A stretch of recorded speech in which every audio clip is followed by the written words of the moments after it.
Bonjour les Inxéos, aujourd'hui nous allons parler de Justice League Identity Crisis, bam, scénarisé par Brad Meltzer, c'est dessiné par Rags Morales et c'est sorti à la base en 7 épisodes aux États-Unis entre 2004 et 2005. 7 épisodes qui ont bien évidemment été compilés en un seul recueil chez Urban Comics. Collection DC classique, ça coûte 29 balles, il y a 344 pages de pur plaisir, c'est un must-have. Voilà un récit que tous les passionnés d'ici se doivent d'avoir dans leur bibliothèque, tant il est excellent. Alors, ne vous fiez pas au titre, il y a le terme crisis, mais on est très très loin d'une crisis au sens où on l'entend généralement dans l'historique de publication d'ici. On n'est pas sur un événement interdimensionnel qui va venir remettre à plat tout un pan de l'univers ou qui va venir chambouler toute une continuité, toute une chronologie. On est très loin de tout ça. Par contre, ce que ça risque de chambouler éventuellement, c'est la vision que vous aviez jusque-lors de certains personnages, certains héros importants, majeurs de l'univers d'ici. Ça, c'est certain. Alors, avant d'attaquer la lecture, bam, 2 petits conseils. Si vous êtes en train de lire Blackest Night, arrêtez tout avant qu'il ne soit trop tard. J'espère pour vous qu'il n'est pas trop tard d'ailleurs. Si vous aviez envisagé de lire Blackest Night, si vous êtes en train de vous plonger dans le Green Lantern de Geoff Johns, arrêtez tout avant d'attaquer Blackest Night. Conseil d'amis. Pourquoi est-ce que je vous dis ça ? Tout simplement parce que dans Blackest Night, Geoff Johns spoil l'identité du tueur que nous allons rechercher durant tout le récit. Donc ça pose problème, on est d'accord. Donc ça va vous enlever un intérêt certain sur la lecture d'Identity Crisis. Donc, Jimmy, tu mets un marque-page, ok, tu refermes ton Geoff Johns présente Green Lantern, tu le ranges dans ton armoire, tu achètes ça et tu lis ça, ok, voilà. Tu ne pourras pas dire que je t'ai pas prévenu. Deuxième chose, comme on le constate, ici vous avez des pages noires et des pages blanches. Les pages noires concernent bien évidemment le dur du récit, Identity Crisis, le scénario de Brad Meltzer, et les pages blanches, il s'agit d'un récit du début des années 80, si je ne m'abuse, scénarisé par Gerry Conway. Récit en 2 parties. Le voilà. Une histoire qui n'a pas grand chose à voir avec Identity Crisis, mais qu'Urban a décidé de publier parce qu'il y a une référence qui est reprise par Brad Meltzer dans Identity Crisis. Cette histoire, la Justice League of America 166 de Gerry Conway, nous présente la Justice League qui va se taper contre un groupe de super vilains, avec des personnages peu connus d'ailleurs dans ce groupe de super vilains pour la plupart d'entre eux. Et le chef de ces super vilains, le sorcier, je crois qu'il se fait appeler, parvient à interchanger en fait les corps et les esprits des 2 groupes. Donc les membres de la Justice League se retrouvent dans le corps des salauds et les salauds se retrouvent dans dans les corps respectifs des membres de la Justice League. Okay, on est sur un récit qui date du début des années 80, mais qui même pour cette époque paraît relativement daté dans la façon dont il est raconté, mais également dans son propos. Parce que ça fleure plutôt l'âge d'argent, ça fleure plutôt les années 50, 60, les premiers voyages interdimensionnels dans l'univers d'ici, les premières crises comme on les appelait, crise sur Terre 1, crise sur Terre 2, les premières histoires dans lesquelles la GSA rencontrait la GLA, etc., etc. Tout ce que vous pourrez lire dans Crisis Companion si jamais un jour vous tentez l'aventure. Donc on est vraiment dans ce type d'histoire à l'ancienne, là, très Silver Age, quoi. Et c'est assez bizarre de voir que ça a été écrit en 80. Bref, cette histoire, elle n'a pas été publiée par Urban dans le même bouquin par hasard. Tout simplement, il y a une référence qui est faite par Brad Meltzer à cette petite histoire dans son Identity Crisis. Gerry Conway, il est publié ici à la fin du bouquin. Donc moi, je vous inviterai plutôt à lire en premier, je vous inviterai à plutôt lire le récit en question des années 80 avant d'attaquer le gros morceau de Brad Meltzer. Voyez ça comme un apéritif, un bon verre de Sky avec un cigare et puis un paquet de chips, voilà, ou des cacahuètes pour ceux qui ne sont pas allergiques. Et puis après, t'attaques le plat de résistance, après t'attaques Identity Crisis. Bam, le bœuf bourguignon.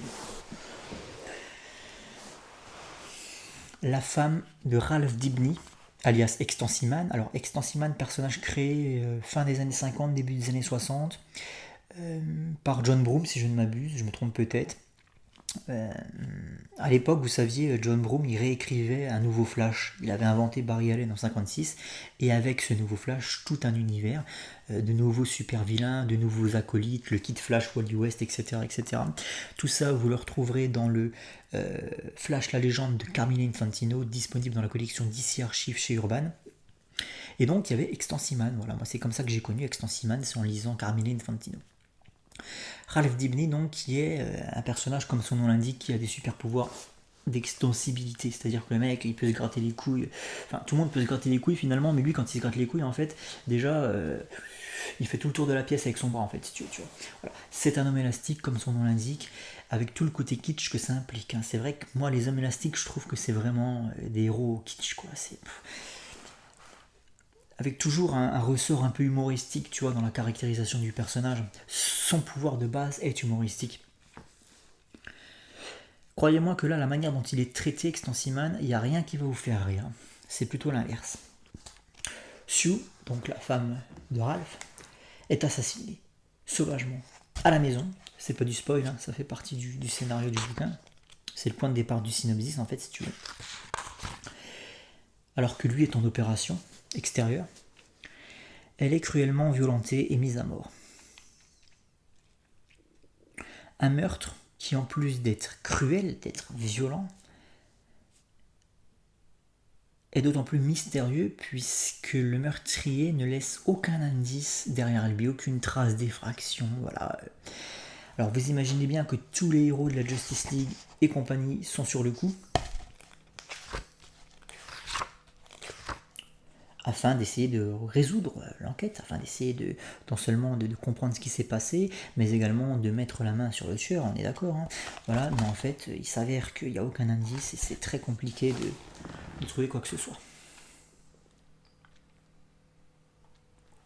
Il faut savoir que tous les membres de l'entourage des héros de la Justice League, tous les proches des héros de la Justice League, pas que, hein, même de la GSA, puisque c'est une des grandes qualités de ce récit, c'est de nous présenter beaucoup de personnages de l'univers d'ici. C'est en cela qu'on pourrait appeler ça une crise finalement, c'est parce que c'est vraiment un gros crossover, il y a tout le monde là-dedans, il y a du Hawkman, il y a Zatanna, il y a Deathstroke, il y a autant de super vilains que de super héros, il y a énormément de personnages qui, d'ailleurs pour la plupart d'entre eux, n'ont pas l'habitude d'être traités avec importance dans ce qu'on peut lire en tout cas en VF, hein, tu vois, par exemple Tim Drake, troisième Robin, il n'y a pas grand chose à se mettre sous la dent concernant ce Robin en VF, et là-dedans, eh bien, on lui fait la part belle en fait. C'est-à-dire qu'il y a plein de personnages comme ça qui brillent dans Identity Crisis et qui n'ont pas l'habitude de briller ailleurs, donc ça fait plaisir.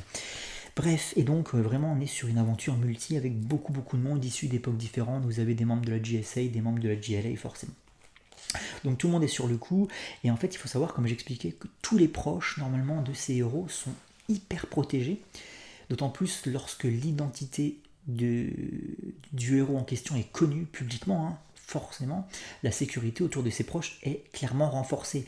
Et on nous explique que généralement, dans leur lieu de vie, eh bien, il y a toute la technologie du monde, toute la technologie tanagarienne, kryptonienne, martienne, qui est mise en branle pour éviter qu'il y ait quelqu'un qui s'introduise et qui fasse ce genre de méfaits, qui commette ce genre de méfaits. Donc en plus de ça, avec toute cette protection, les meilleurs gadgets de Batman et compagnie, eh bien le tueur a réussi à commettre son effet. Donc là, c'est l'état de panique assuré, d'autant plus qu'il y a un deuxième meurtre qui survient peu de temps après et qui concerne une fois de plus, là je vous montre des images complètement au hasard pour ne rien vous révéler. Le deuxième meurtre survient peu de temps après et concerne une fois de plus un proche d'un héros. Voilà. Donc là, c'est la folie furieuse. C'est la folie furieuse. Jusqu'où va-t-il aller? Quelle sera la prochaine victime? D'autant plus que quand tu lis ce genre de récit, tu sais pertinemment que le tueur, c'est quelqu'un d'important. Et quelqu'un probablement de déjà connu.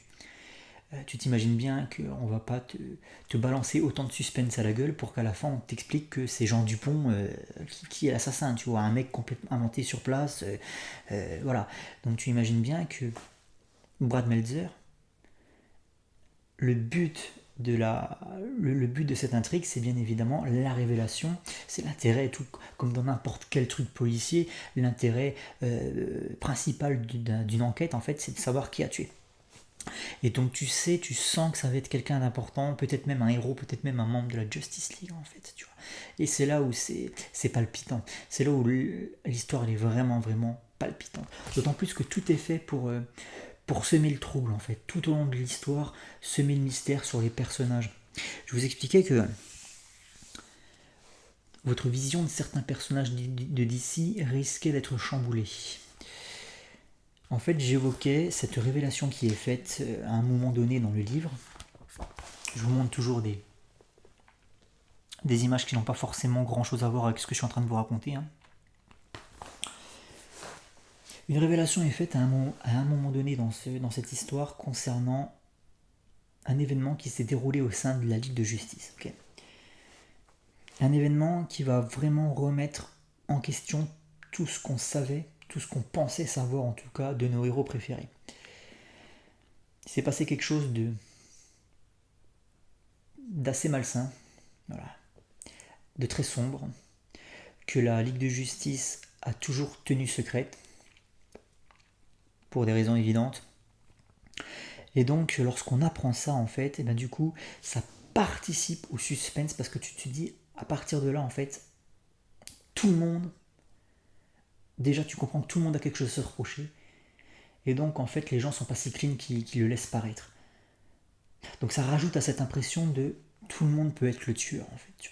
Et c'est ça qui est vraiment génial dans cette histoire. Au niveau de la mise en scène, il y a des choses absolument incroyables, absolument géniales. Je vais vous montrer un exemple. J'ai adoré la façon dont c'est foutu.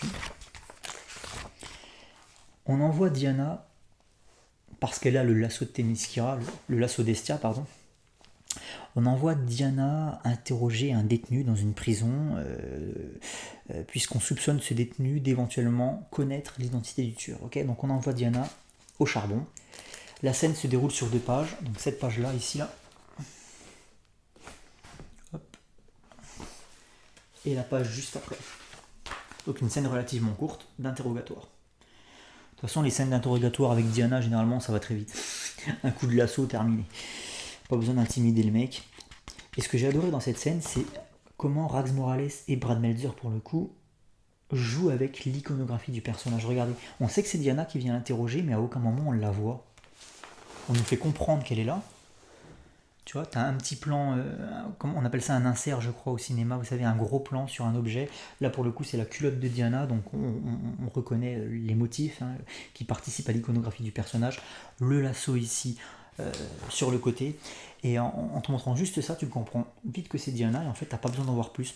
Là où un autre dessinateur aurait peut-être fait une double page, tu vois Diana qui étrangle le mec avec le lasso pour qu'il lui dise la vérité, ou un gros plan sur le décolleté, tu vois, ce genre de truc. Là, je trouve que c'est beaucoup plus subtil. On voit pas le personnage, mais on sait qu'elle est là.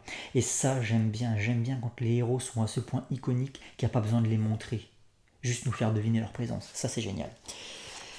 Et dans la mise en scène des meurtres, il y a quelque chose qui est aussi frappant, c'est la manière dont dont Brad Meltzer raconte les meurtres. Cette façon d'accélérer la scène. Plus on avance vers le meurtre, et plus les choses s'intensifient, plus l'action prend de la vitesse. En cela, c'est incroyable. Alors, je ne peux pas vous montrer le deuxième meurtre, évidemment, ce serait du gros spoil de bâtard. Mais le premier meurtre, voilà, par exemple, on voit la jeune et innocente Sue, comme ça, qui prépare le dîner, en attendant que son mari rentre de sa mission. Et puis, en parallèle, tu vois le mari qui fait sa mission, tranquille, mission de routine, tout va bien, ok. Après, on revient sur Sue, voilà, qui continue à faire ses trucs, on revient sur le mari, etc. Et plus on avance vers le meurtre, vers l'issue fatidique de la scène, et plus les choses s'accélèrent. Et c'est toujours raconté comme ça, les scènes de meurtre. Il y a 2 scènes de meurtre dans 3 même.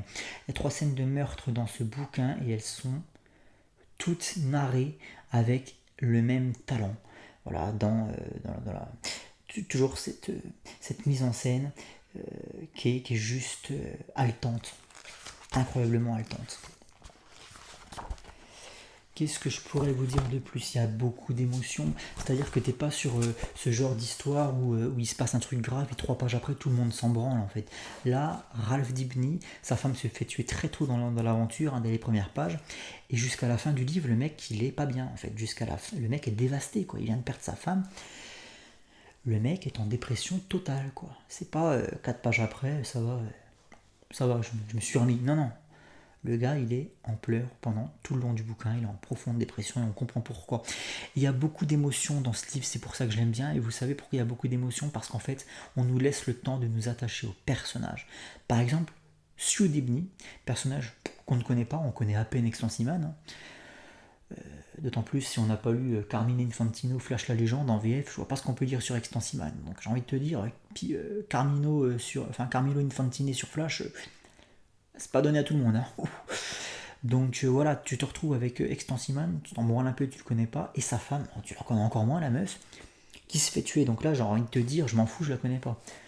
Sauf que Petite Malice de Brad Meltzer, il nous raconte de manière très sincère et très touchante la rencontre entre. Alors je vais essayer de vous retrouver ça. Voilà, petite scène de flashback. Et on nous raconte comment Ralph a rencontré sa femme. Et j'ai trouvé cette petite origin story à leur couple, si on peut s'exprimer ainsi, j'ai trouvé vraiment touchante et surtout très crédible dans la réaction des gens, dans l'écriture des dialogues.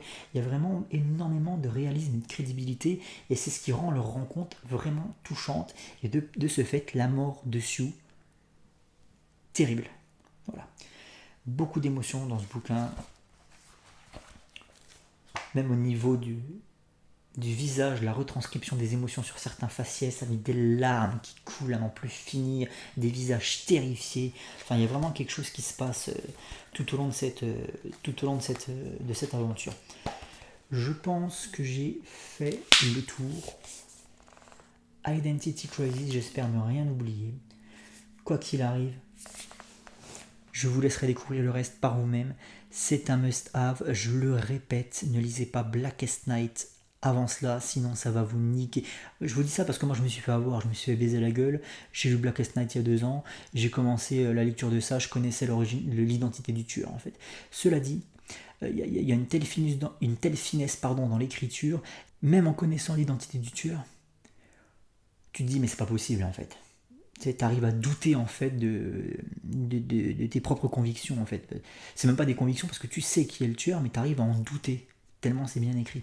Donc en cela, non, c'est vraiment un must-have, c'est vraiment une aventure incroyable, j'ai adoré de bout en bout, ça se lit très très vite, il y a 300, on va dire peut-être à peu près 300 pages, qui se dévorent à une vitesse folle. Je ne saurais que le conseiller, voilà, un bon polar, un bon thriller, ça c'est un bon thriller en fait, c'est ça, et c'est pas une chose courante, hein, en tout cas dans les comics que j'ai lus, il n'y a pas énormément de récits comme ça qui ont cette empreinte, qui empruntent comme à ce point-là au thriller en fait. On est vraiment dans le thriller, et ça rend ce récit du coup unique, quoi. Donc à lire, vraiment à lire. Identity Crisis. Foncez les petits gars, très difficile à trouver parce que il n'y a pas eu de réédition, il faut savoir qu'il a dû très mal se vendre. J'ai acheté ce bouquin il y a 2-3 semaines et on est sur une édition de 2012. Donc je pense que malheureusement pour lui, ce récit n'est pas aussi connu qu'il le devrait. Et de ce fait, on le trouve très difficilement dans les librairies, il faut passer commande. Moi, j'ai passé commande pour l'avoir parce que personne ne le vendait à Dijon. Donc voilà. Donnez-lui sa chance et vous ne serez pas déçus. Justice League Identity Crisis. Ciao les amis.